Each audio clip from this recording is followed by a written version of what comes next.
wrench! Get away from there! Yeah. Just fixing the mains, Sarah. No need to get upset. I can't believe you would say that after everything! Listen to me, you knew exactly what this was when you started. How dare you do that to me? Get back here right now, Jessica! Mom, there is a man pointing a gun at me. My daughter's voice was steady. Too steady. The kind of calm that only exists right before something explodes. "Do not worry, I will handle it," she said. "But you might want to come home now, before this guy becomes the evening news." I did not remember hanging up.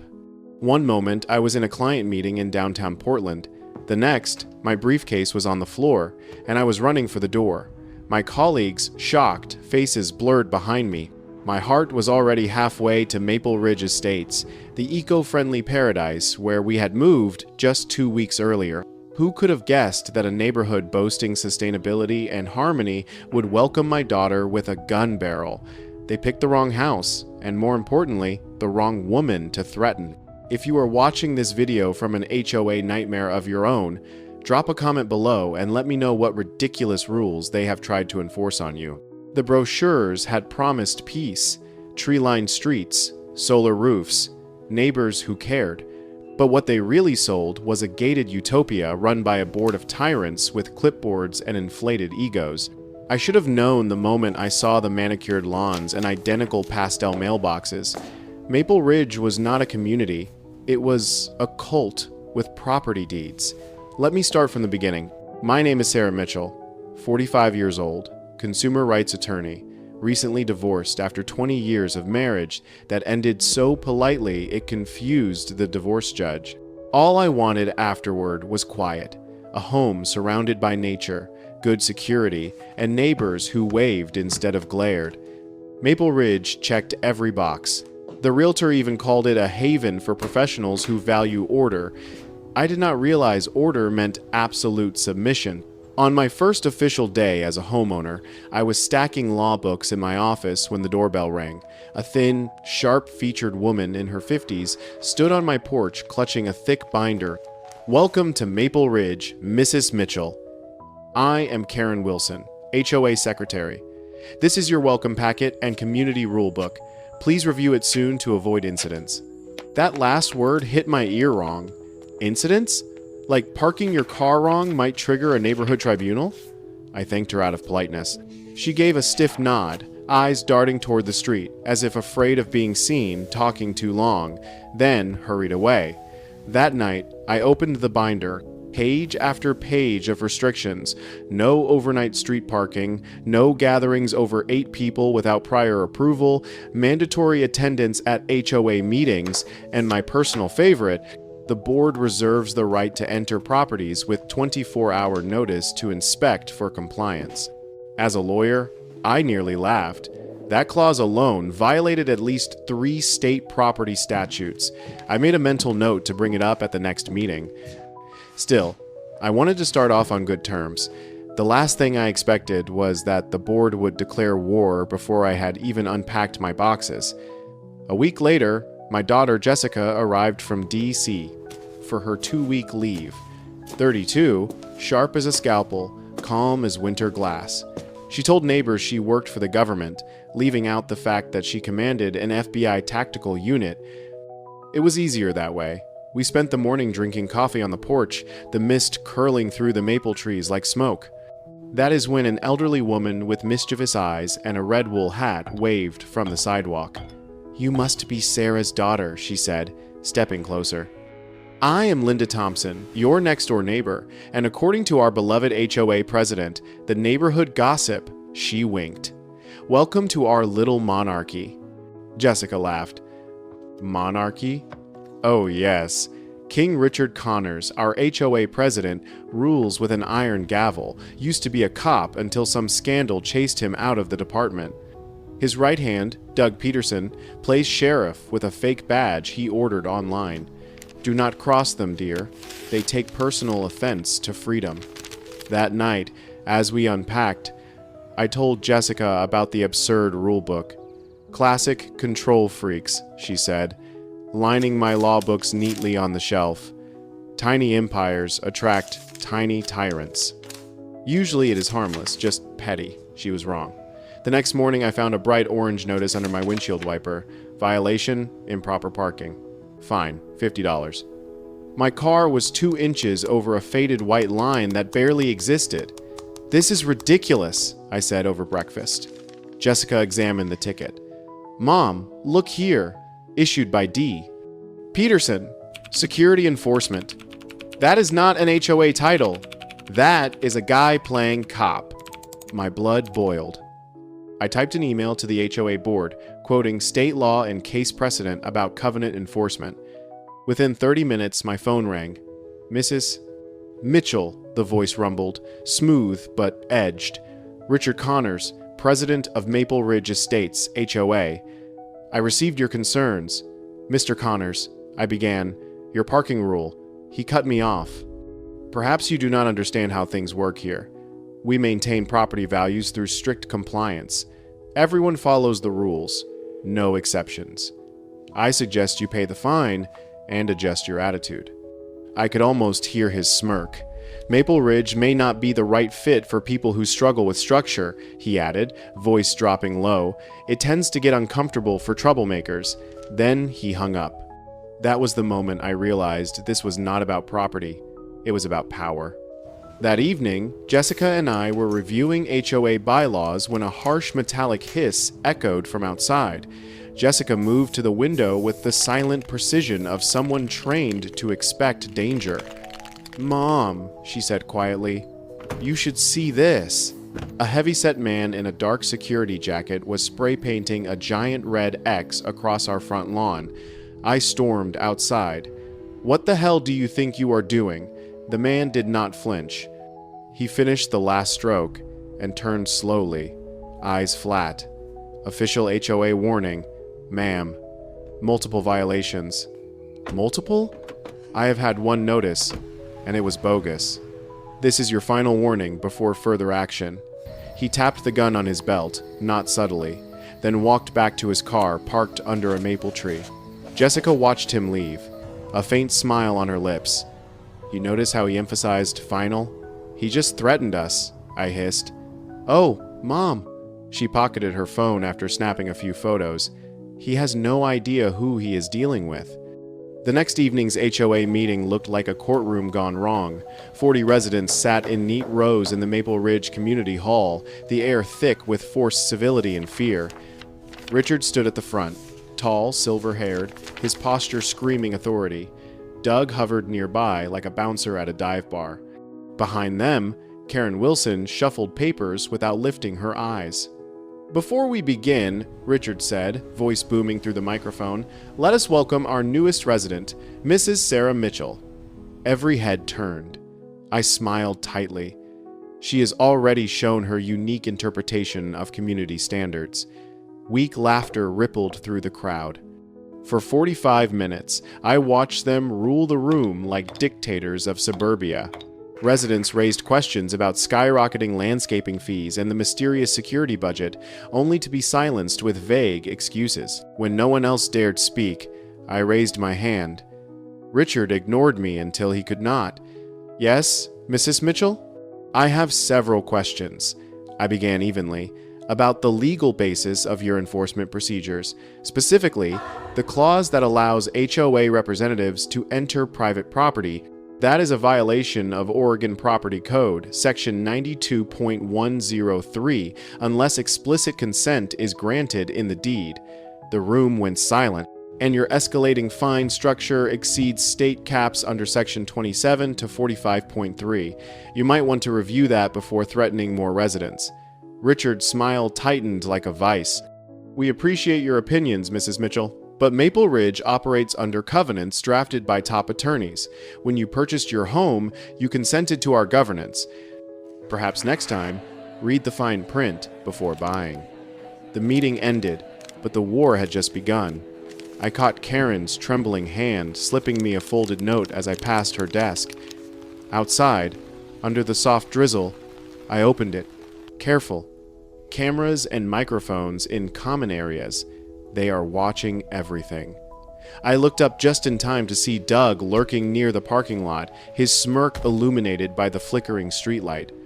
As I walked past, he bumped my shoulder deliberately.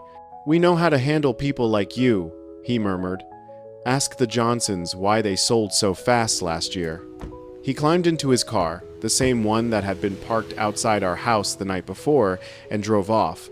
My pulse hammered, but somewhere underneath the fear was something sharper: determination. They thought intimidation would silence me. They had no idea I had spent 2 decades dismantling corporations twice their size, and that my daughter did not scare easily, not even with a gun in her face. The moment Doug whispered, "Ask the Johnsons why they sold so fast last year," something in me snapped. The words were not just a threat, they were a promise. And I had spent my career breaking promises like that. By the time I got home, the fog had thickened.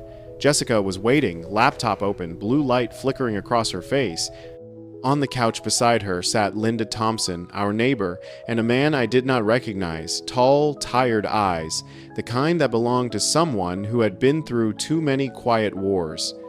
"Mom," Jessica said, "meet Michael Garcia. He has got footage that will make your blood boil." Michael nodded once. "Before we get to that, you should check your email." I frowned and opened my phone. The subject line glared at me in bold: "Serious violation, $5,000 fine." Jessica leaned closer. "They fined you again?" I read aloud. "Unauthorized gathering exceeding occupancy limits. Violation of Section 8, Community Code." Linda's laugh was short and bitter. "That is Maple Ridge for you. Have 3 people over and you are running an underground rave. They are escalating," Michael said. "Same thing happened to me. First, they fined me for a cracked driveway, then for unapproved lawn lighting. When I fought back, my mailbox got smashed. Then my brother's car tires were slashed during his visit." Jessica's tone stayed calm. "Systematic pressure. Psychological warfare masked as procedure." Michael opened his laptop and hit play. The footage was dark, but clear enough. Richard Connors and Doug Peterson behind the community center, counting cash under a dim security light. Envelopes passed. Handshakes sealed it. Another clip: Doug placing orange violation tags only on houses marked with blue tape on a printed HOA map. And finally, Richard and a man in a tailored suit walking down Oak Trail Lane, pausing at certain houses. Mine was one of them. Michael froze the frame. "They are targeting specific lots. Once the rezoning for the Northern Ridge passes, those properties will triple in value.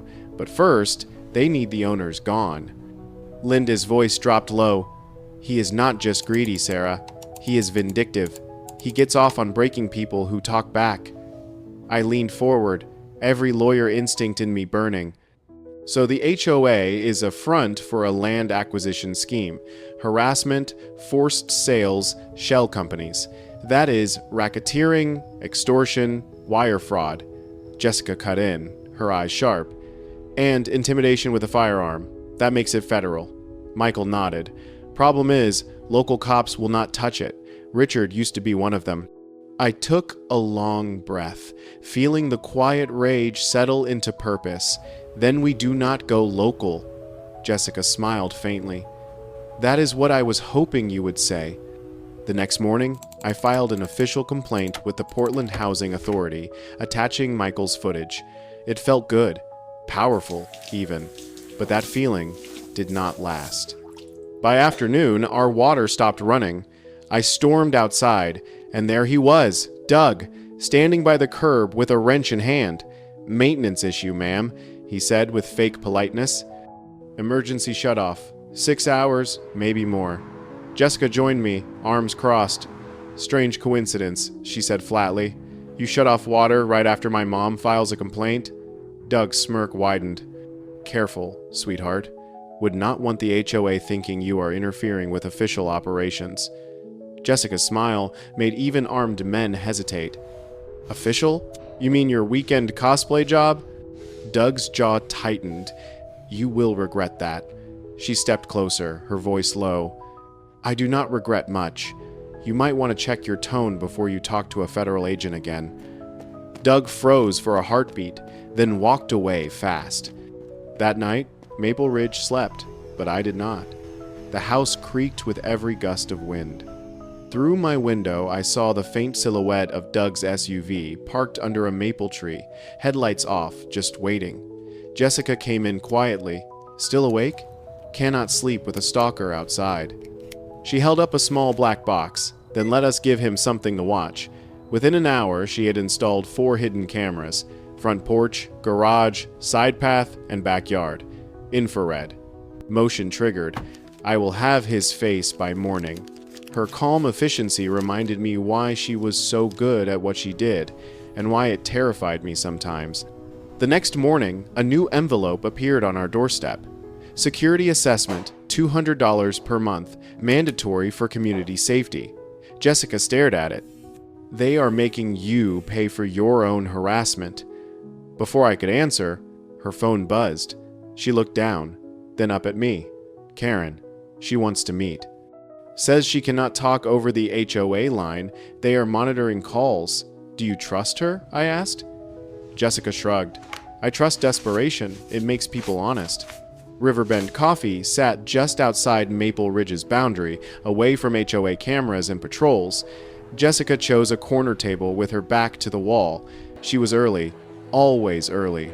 Karen arrived late, jittery, glancing around like a guilty witness. She looked smaller out of her office clothes, tired, pale, carrying guilt heavy as a stone. "Thank you for coming," Jessica said, softly. Karen's voice shook. "I do not know how long I have. If Richard finds out I am talking to you." Jessica leaned forward, calm and steady. Then, let us not waste time. Karen slid a small USB drive across the table. 2 years of records, $500,000 gone. Fake maintenance companies, fake invoices, all linked to Richard's brother-in-law's real estate firm. Her hands trembled as she spoke. "He thinks I am just a secretary. But I studied accounting. I have been tracking every missing dollar since last spring." I frowned.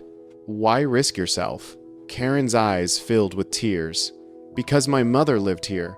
They broke her down until she sold her house for 30% under value.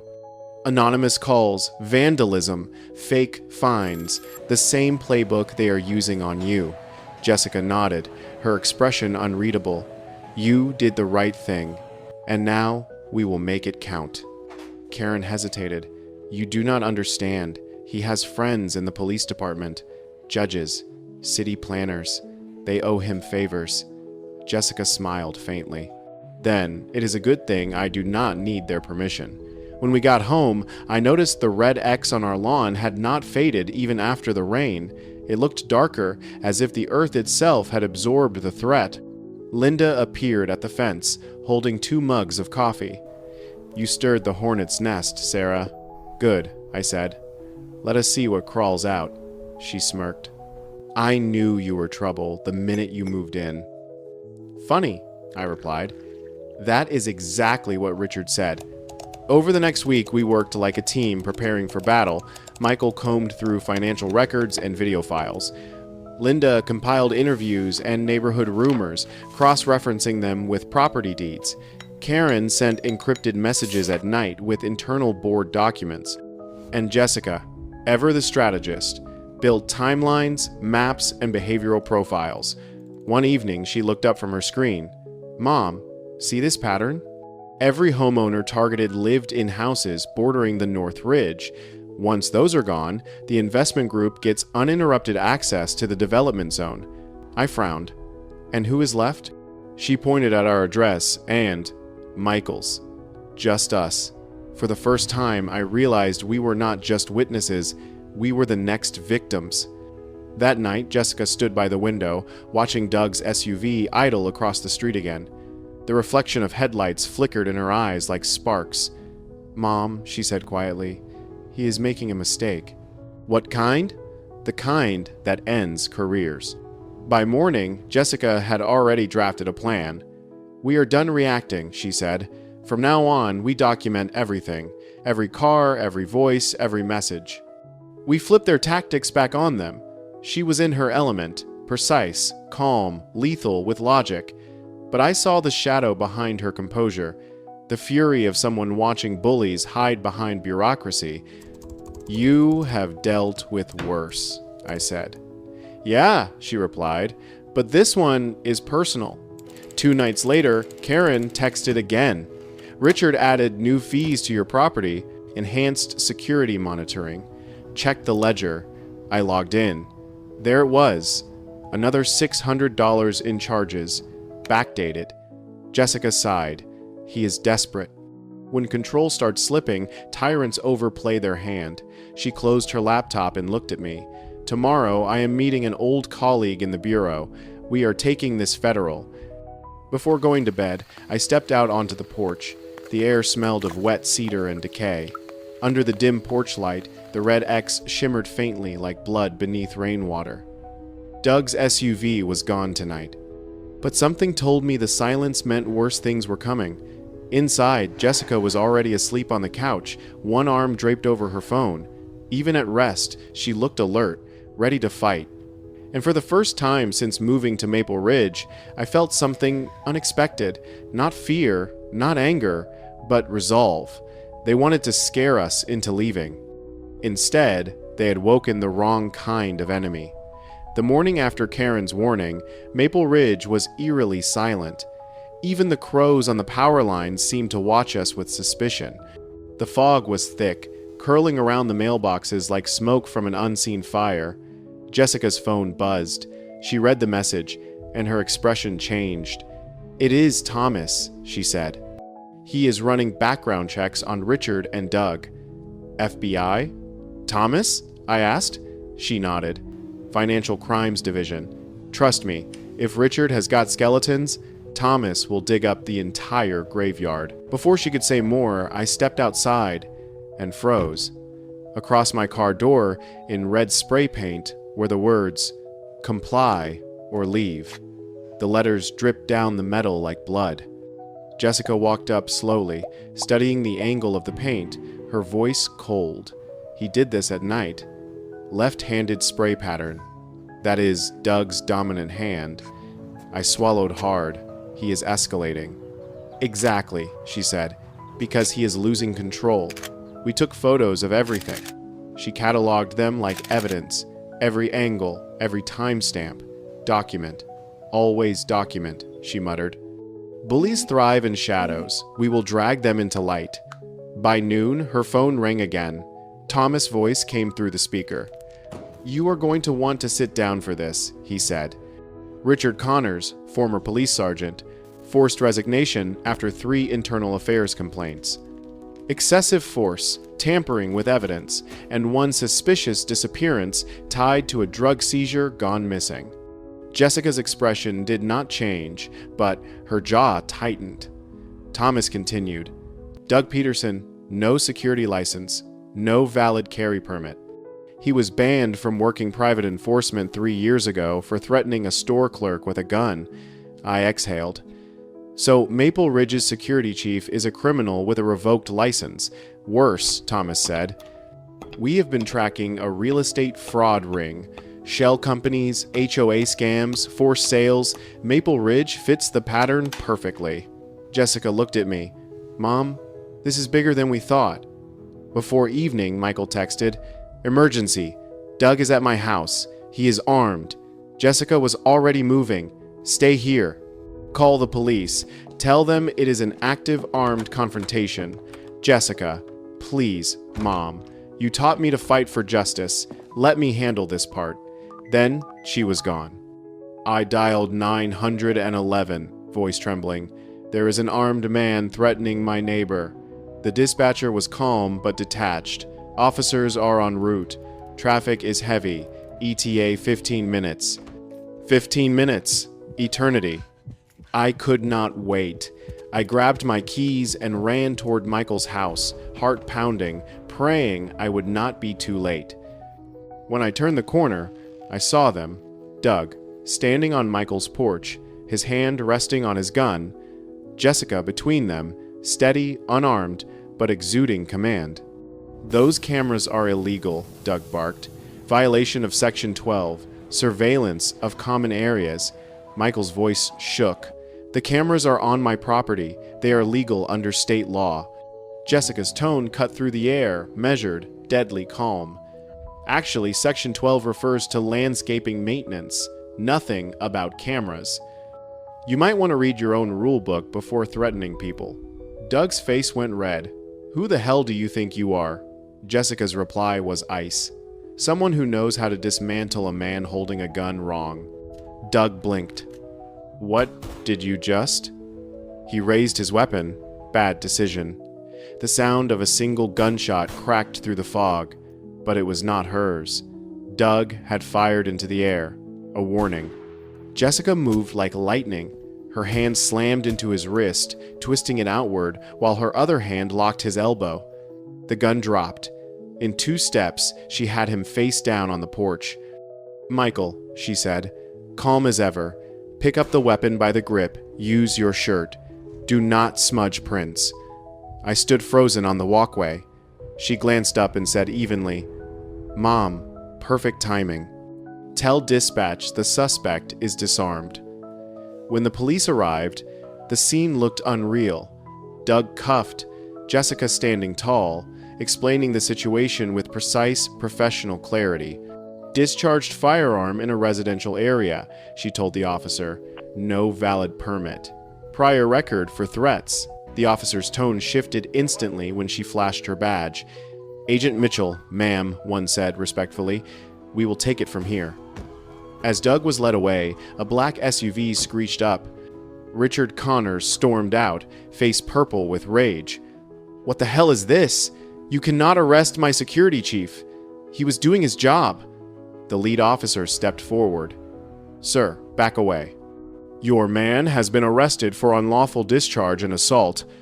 Richard's glare found Jessica. "You have no idea who you are dealing with." She smiled slightly. "Funny, I was about to say the same thing."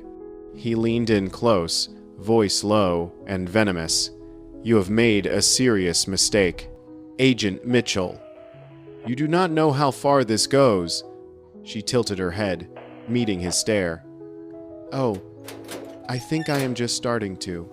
The next morning, our mailbox was jammed with 17 violation notices, everything from unauthorized security equipment to improper flower placement. Each carried a fine. Linda dropped by holding her own notice. "He has gone nuclear," she said. "Half the neighborhood got these overnight." I sighed. Classic retaliatory overreach. Jessica smirked. "Perfect. Makes him sloppy.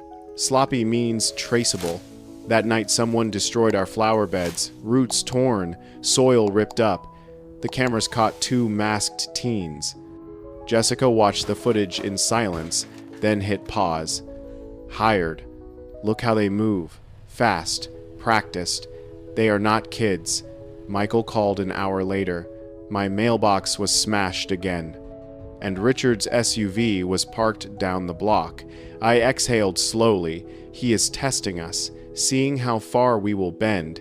Jessica's eyes glinted. Then let us show him we do not. 2 days later, Thomas called again.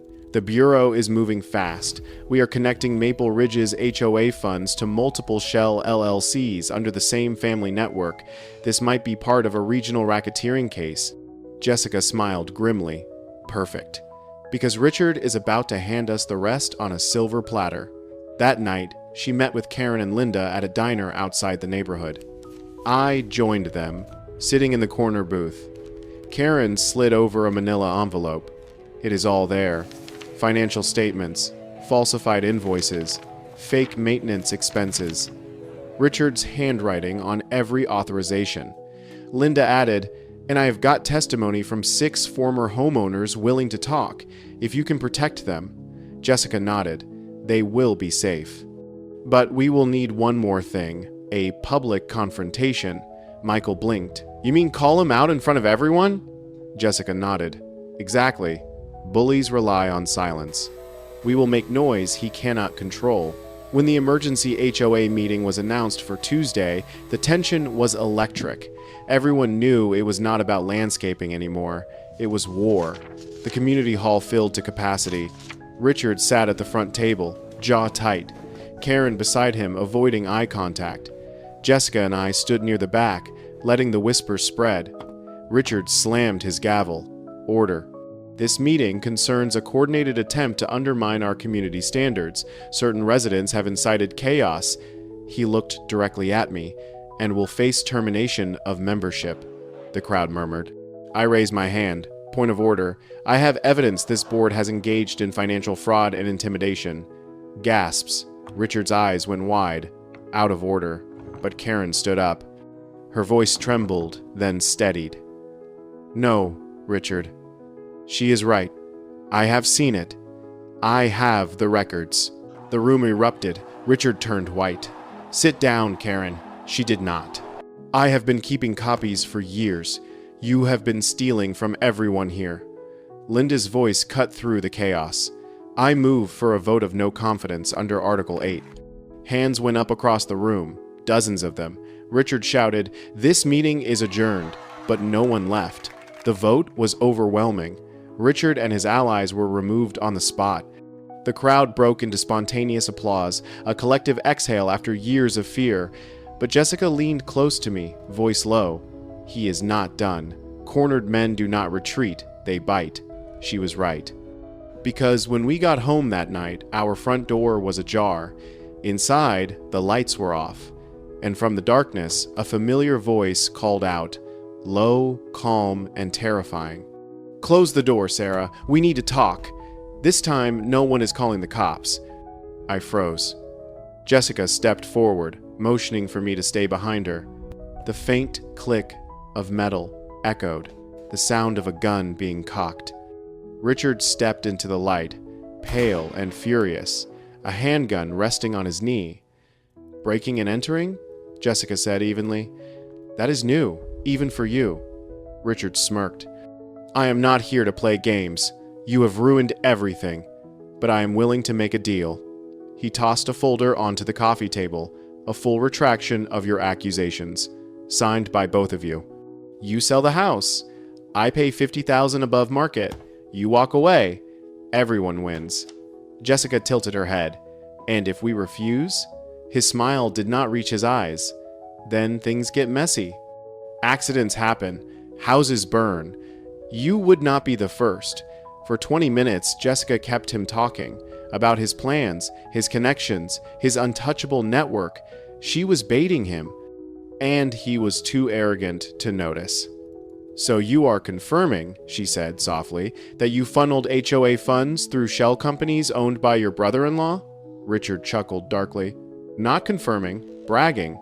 34 properties in 3 years. Once rezoning hits, we clear $7 million. I felt my stomach twist. You are proud of ruining people's lives? He glared at me. They were weak. I was building something real. Jessica's tone stayed calm. And Doug? What was he building? Doug was muscle, Richard sneered. He will take the fall. Keep quiet. I have got insurance with half the department. Jessica smiled faintly. You have got a lot of confidence for a man being live-streamed. Richard blinked. What? Her voice sharpened. You are on camera, Richard. Audio and video, transmitting straight to the FBI vehicle parked 2 blocks away. He froze. You are bluffing. Try me, she said. Richard lunged, pointing the gun at me. You should have taken the offer. Jessica moved in one fluid motion, stepping inside his aim, twisting his wrist, slamming him to the floor. Richard Connors, she said, pinning him down, you are under arrest for extortion, armed threat, conspiracy, and about 10 other felonies. The front door burst open. Thomas Davis and 4 FBI agents swept in, weapons raised. Federal agents, hands where we can see them. Jessica did not even flinch. You are late, Thomas, he smirked. You always did like to start without us. As they cuffed Richard, he screamed, You cannot do this! I have connections! Jessica leaned down. You had connections! Now you have got charges! The night ended with flashing lights, painting Maple Ridge red and blue. Neighbors peeked through curtains, whispering. By morning, the news had broken. FBI arrests HOA president in massive real estate fraud ring. Linda called, her voice trembling with relief. You did it, Sarah. You actually did it. I smiled, watching Jessica sip coffee like nothing happened. No, I said softly. We did. When the agents pulled Richard out of my living room, the neighborhood lights flickered back on, like the whole block had been holding its breath. For the first time in weeks, the silence did not feel dangerous. It felt clean. Doug was already in custody. Richard's brother-in-law had been detained across town. By midnight, the FBI convoy had rolled away, leaving tire tracks on Maple Ridge Lane and a dozen stunned neighbors watching from their windows. Jessica locked the front door, turned to me, and said quietly, "It is over, Mom." I shook my head. "No, sweetheart. It is only beginning." The next morning, our quiet suburb was on every local news channel. FBI raids HOA president's home in Maple Ridge Estates. Officials uncover evidence of a multi-million-dollar property fraud scheme. Reporters camped outside the gates, cameras flashing, their vans lining the street where Doug used to park. Neighbors came out in robes and slippers, blinking in disbelief. Linda stood on her porch holding a mug of coffee like a trophy. "Would you look at that?" she said. Maple Ridge finally made the news, and not for Yard of the Month. Inside our kitchen, Jessica scrolled through headlines. FBI confirms multiple arrests. Documents reveal coordinated harassment, intimidation, and property theft through shell corporations. Karen texted, "I am safe. Witness protection debrief done. Thank you for everything." Michael called soon after. "They are auditing the HOA accounts," he said, excitement in his voice. Turns out Richard stole over $600,000 from community funds, half of it through fake invoices, the rest laundered through that construction company. I laughed, a sharp, exhausted sound. And to think he fined me $50 for parking 2 inches over a line. By the third day, journalists were knocking on our door. Jessica handled them like a press officer, polite, brief, unreadable. "Yes," she confirmed, "I was involved in the operation. No, I cannot comment further. The Bureau is conducting a full investigation." I, however, had things to say. Standing in front of the microphones, I told them homeowners associations were created to protect property values. But when people like Richard Connors abuse that power, they destroy more than neighborhoods. They destroy trust. The law must change. That clip went viral overnight. A week later, Maple Ridge's community center was packed again, but this time, the air was light. No guards, no threats. Just neighbors, smiling, talking freely, comparing stories of what they had endured. Linda tapped a glass. "All right, folks, let us get this meeting started. I guess I am your new interim HOA president." Applause. Real applause. Karen stood beside her, still pale but stronger now. "I will be treasurer," she said. "And I promise you, every cent will be transparent. No secret fees, no fake fines." Jessica leaned toward me. "They are rebuilding. And this time," I said softly, "on the right foundation." Outside, kids rode bikes through the cul-de-sac where Doug once patrolled with his flashlight. The red X on our lawn had finally been replaced, with green grass and a small wooden sign Jessica carved herself. This area protected by common sense. Neighbors laughed every time they passed it. One evening, a news crew returned to film a follow-up. Linda spoke into the camera. "What happened here is not just about Maple Ridge. It is about every place where fear hides behind authority. We stopped being afraid. That is what changed everything." A month later, the trial began. Jessica and I sat side by side in the courtroom as Richard entered in orange jumpsuit, shackled, eyes hollow. He looked older, deflated. Doug avoided my gaze completely. Karen sat behind us, clutching her notebook. The prosecutor laid it all out. $642,000 diverted from HOA accounts, 34 properties bought through coercion, dozens of residents harassed or forced out, 1 gun fired in a residential area, 1 attempted armed extortion caught on video. When they played the footage from my living room, Richard bragging about owning half the department, he lowered his head. During cross-examination, Jessica testified in full FBI uniform. She was calm, professional, precise.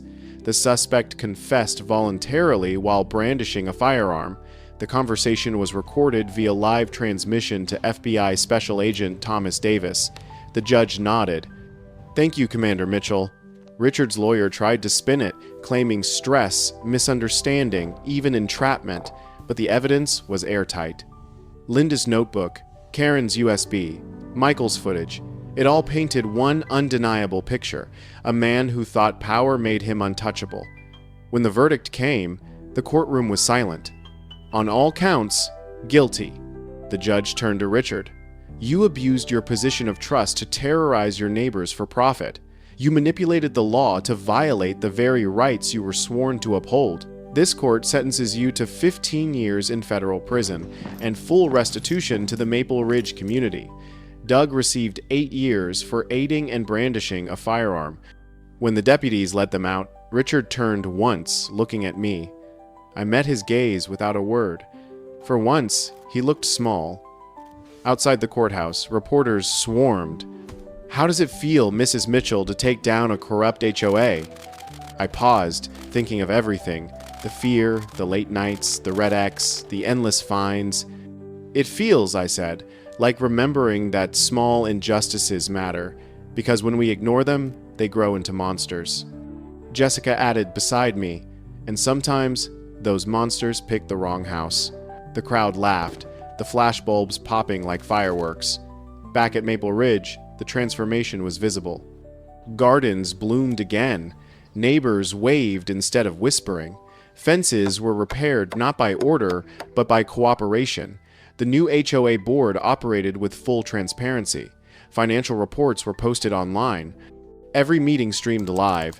Even the once silent residents began sharing ideas. Michael launched the Fair Homeowners Alliance, an online forum to help others nationwide fight abusive HOAs. Linda started writing again, an exposé titled "The Neighborhood That Fought Back." Karen finally smiled. "I think Mom would have been proud," she told me. That summer, we hosted the first community barbecue in years. The smell of grilled food filled the air, laughter echoed down the street, and the sound of kids splashing in sprinklers replaced the old tension that used to choke the air. Thomas showed up unannounced, hands in his pockets.